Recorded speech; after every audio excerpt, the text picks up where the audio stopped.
नमस्ते। Midwest magic cleaning में आपका स्वागत है।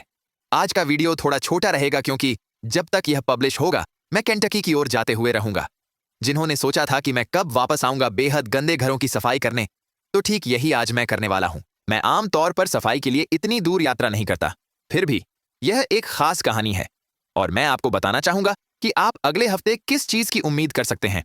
इस बीच मेरे अपने घर में कुछ कमरे ऐसे हैं जिन्हें अभी तक पेंट नहीं किया गया है। मेरे फर्श अभी तक तैयार नहीं हुए हैं। मैं सभी फर्शों पर पॉलिश पोर्सेलेन टाइल को हेरिंगबोन पैटर्न में लगाने जा रहा हूं। और जब मैं कहता हूं मैं, तो मेरा मतलब है कि मैं किसी और को पैसे देने जा रहा हूं क्योंकि मेरे पास उतनी ऊर्जा नहीं है। तो इस वीडियो में मैं ये कर रहा हूं कि केंटकी के लिए निकलने से पहले मेरे घर को जितना एक घर जैसा हो सके बना रहा हूं। और यह करने का सबसे आसान तरीका है कि बस अपने सामान को वहां रखें, अपने क्लटर को साफ करें और तस्वीरें टांगें। अपने दीवारों पर जितनी भी सजावटें टांग सकते हैं, टांगें। आपकी शैली जितनी ज्यादा आपकी दीवारों पर जाएगी, उतना ही यह आपके घर जैसा लगेगा और सबसे महत्वपूर्ण, उतना ही यह आपके घर जैसा महसूस होगा। आप जानते हैं, सिर्फ एक जगह जहां आप रह रहे हैं उसके बजाय। अब मुझे पता है कि आप में से कई लोग इसे एक रिएक्शन देंगे, लेकिन बहुत सारे, कहें तो कॉलेज के उम्र के बच्चे होते हैं जो पहली बार अपार्टमेंट या डॉर्म्स लेने जा रहे होते हैं और यह उनके घर जैसा महसूस नहीं होगा और उन्हें पता नहीं चलेगा कि क्यों। और असल में यह बात दीवारों में कील छेद को भरने, अपनी खुद की सजावटें लगाने और आपके शैली के मिलान वाले पर्दे टांगने तक आ जाती है। इस वीडियो में मैं जो अन्य चीज कर रहा हूं वह यह है कि पिछले वीडियो में आपने मुझे अपने रसोई घर का रेनोवेशन करते और उसे रीमॉडल करते देखा था और मैंने उसे काले और सफेद कॉम्बो में पेंट किया था, जो कि जब यह तैयार होता है तो बहुत अच्छा लगता है। लेकिन इसके साथ दो समस्याएं हैं जो इसे अधूरा बनाती हैं। एक यह है कि यह असल में न्यूट्रल है। इसमें कोई असल रंग नहीं है जो इसे तोड़ सके। और दो, ये सुपर हाई कंट्रास्ट है, इसलिए उसका समाधान फिर से रंग है। तो मैं अपने रसोई घर को अपने घर जैसा महसूस कराने के लिए जो करने जा रहा हूं वह है सिर्फ उसमें बहुत सारे टील सजावटें जोड़ने का। मैंने एक छोटी घड़ी खरीदी है जो असल में बहुत अच्छी है। ये बहुत सारे स्क्वेयर्स में आती है और आप उन्हें बस दीवार पर चिपका देते हैं। मैंने एक टील चाकू सेट, टील उपकरण सेट्स, 2-3 टील रंग की मोमबत्तियां भी खरीदी हैं। मेरे पास टील ओवन माइट्स हैं और मैंने केवल उतनी ही चीजें खरीदी हैं ताकि रसोई घर में रंग के छोटे छींटे डाल सकूं, ताकि उस न्यूट्रलिटी और उस कंट्रास्ट को तोड़ सकूं। तो सक इट। अब यहां एक चीज है जो मैं आपको सजावट करते समय असल में सिखाना चाहता हूं। इस सीजन में क्या चल रहा है इसकी चिंता न करें। पिछले सीजन में क्या खत्म हो गया था इसकी चिंता न करें। इस बात की चिंता न करें कि आपकी रसोई बहुत 90s लगती है या बहुत 2010s। यह आपका घर है, आपके नियम, आपके कमरे, और वे आपकी व्यक्तित्व के अनुसार सजाए जाने चाहिए। मेरी शैली एक उच्च विपरीत न्यूट्रल पैलेट है जिसमें रंग के छोटे छोटे पंच और आपके चेहरे पर सीधे छोटे स्पिन किक होते हैं।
वैसे भी केंटकी की कहानी और मैं क्यों वहां जा रहा हूं।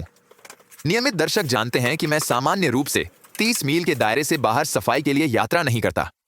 फिर भी यह इतनी अजीब तरह की कहानी थी और इसे सुनकर मेरा दिल टूट गया कि मैं थोड़े समय से वहां जाने की योजना बना रहा था, क्योंकि इस महिला को वाकई मदद की सख्त आवश्यकता है। जी तो ये एक महिला है जिसकी मां का निधन हो गया और उसने एक भरा हुआ घर विरासत में पाया।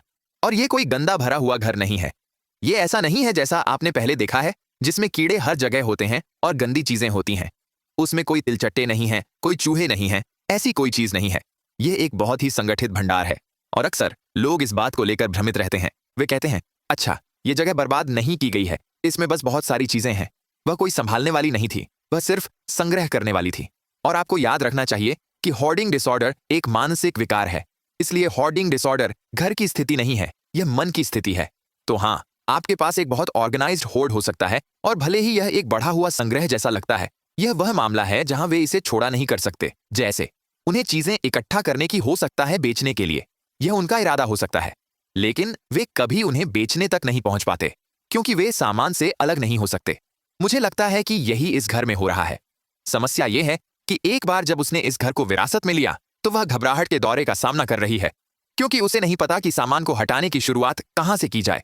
उसे नहीं पता कि अगर वह अपनी मां के पुराने संग्रहों को हटा देती है तो क्या यह ऑफेंसिव होगा। उसे नहीं पता कि चीजों को हटाकर वह उसकी स्मृति का अनादर कर रही होगी या नहीं।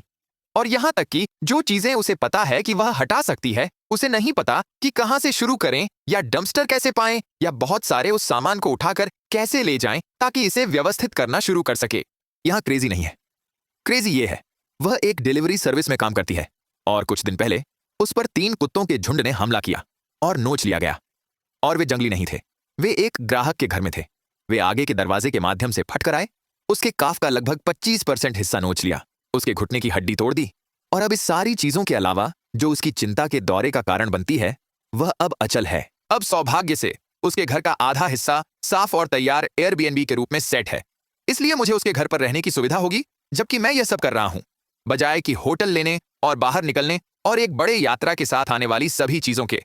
और वह न केवल मुझे उसकी सफाई में मदद करने की अनुमति देती है, बल्कि इसका मतलब यह भी है कि यदि उसे आवश्यकताएं होती हैं तो मैं उसके काम चला सकता हूं। आप जानते हैं, अगर उसे गर्म खाना चाहिए तो मैं उसे उसका खाना बना सकता हूं क्योंकि उसके पास स्टोव पर खड़े होने का कोई रास्ता नहीं है। तो मैं इस यात्रा के साथ एक तीर से 2 निशान कर सकता हूं और कम से कम उसे अगले हफ्ते तक ले जा सकता हूं। और फिर जब मैं निकलूं तो उसके पास एक अच्छा साफ जगह होगी जहां वह बिना किसी चीज पर ठोकर खाए जा सके। अब हम 100% निश्चित नहीं हैं कि यह होने जा रहा है या नहीं, लेकिन यह शायद पहली बार ऐसा मामला हो सकता है जब मैं जिस व्यक्ति की सहायता कर रहा हूं वह वीडियो में होगा, क्योंकि यह उसकी गलती नहीं है। इस घर में जो हो रहा है वह उसे सौंप दिया गया था और वह रोजमर्रा की जिंदगी में एक अद्भुत काम करने वाली व्यक्ति है। वह कभी नहीं रुकती और वह इस चीज में मदद करना चाहती है। उसे बस दिशा चाहिए, लेकिन साथ ही वह चल नहीं सकती क्योंकि मेरा मतलब है उसे कुत्तों के झुंड ने नोच लिया था।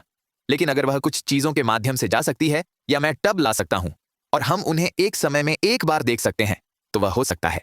या हम पहली बार कुछ रिएक्शन शॉट्स प्राप्त करने में सक्षम हो सकते हैं, क्योंकि जब मैं, मान लीजिए, रसोई की सफाई कर रहा हूं तो वह सोफे पर पड़ी रहेगी। तो यह इस बात का मामला हो सकता है कि मैं उसे वहां बैठने के लिए मजबूर करूं और जब मैं रसोई की सफाई करूं तो बस टीवी देखें। फिर जब मैं तैयार हो जाऊंगा तो मैं उसे वहां ला सकता हूं और एक असल रिएक्शन शॉट प्राप्त कर सकता हूं। फिर से, यह पूरी तरह सुनिश्चित नहीं है कि यह होने जा रहा है, लेकिन अगर कोई भी घर रिएक्शन शॉट का संभावना रखता है तो यह यही होगा। यह उसके बगल में खड़े होकर उसे आर्मपिट्स के नीचे उठाकर बच्चे की तरह उठा लेने और उसे रसोई में ले जाने और उसे रसोई के चारों ओर इशारा करने और कहना, देखो यह तुम्हारा सिंक है, और फिर जैसे सिंक की ओर इशारा करने में मजेदार होगा। बहरहाल ऐसा शायद नहीं होगा, लेकिन अगर ऐसा होता है तो यह मजेदार होगा। वैसे भी इस वीडियो के छोटे होने के लिए क्षमा करें, लेकिन मुझे पैकिंग करनी होगी। मुझे वहां ले जाने के लिए बहुत सारी चीजें लेनी है। मेरे पास 1 हफ्ते के कपड़े हैं और साथ ही सफाई का सामान भी, जिसे मुझे अपने साथ ले जाना है। मुझे अपने मूज के लिए एक जगह खोजनी होगी क्योंकि मैं उसे नीचे ले जाऊंगा और उसे उसके घर में स्वतंत्र रूप से घूमने दूंगा। मैं उसे रसोई में ले जाने के लिए एक प्रकार के मापने वाली छड़ी के रूप में उपयोग करूंगा, ताकि अगर एक मूज रसोई से गुजर सकता है तो वह भी रसोई से गुजर सकती है, क्योंकि वह मूज के मुकाबले बहुत बहुत छोटी है। लेकिन मैं एक कमारो चलाता हूं और इसलिए मुझे मूज को रास्ते पर ले जाने के लिए शायद ऊपर का किनारा नीचे करना होगा, क्योंकि यह 4 और आधे घंटे की यात्रा है और मैं पूरे समय मूज के साथ बंद नहीं रहना चाहूंगा।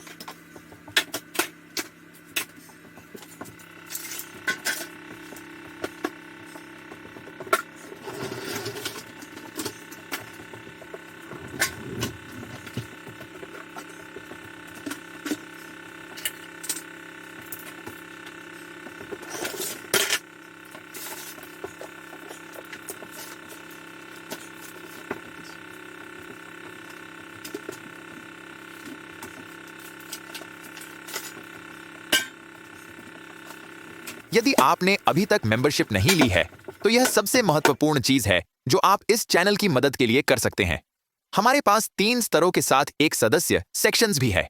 सबसे नीचे का स्तर आपको डिस्कॉर्ड तक एक्सेस देता है। दूसरा स्तर आपको हर हफ्ते एक अतिरिक्त वीडियो या लाइव स्ट्रीम प्रदान करता है। आमतौर पर ये बुधवार को होते हैं। और सबसे ऊपर का स्तर उन लोगों के लिए है जो आर्थिक रूप से चैनल को ज्यादा समर्थन देना चाहते हैं। यदि आप इस तरह की चीजें वहन कर सकते हैं, कृपया भगवान के लिए ऐसा न करें। मैं आर्थिक रूप से ठीक कर रहा हूं। जेसन, जिसे आप मेरे साथ इनमें से बहुत से वीडियो में देखेंगे, भी आर्थिक रूप से ठीक कर रहा है। ये सिर्फ एक अतिरिक्त तरीका है चैनल को समर्थन देने का, ताकि हम इन मुफ्त क्लीनिंग्स को और ज्यादा कर सकें। सदस्यों, मैं आपको बुधवार को देखूंगा। हम कोशिश करेंगे कि उसके घर से एक लाइव स्ट्रीम करें। बाकी सब मैं आपको अगले वीकेंड पर देखूंगा। बाद में मिलते हैं।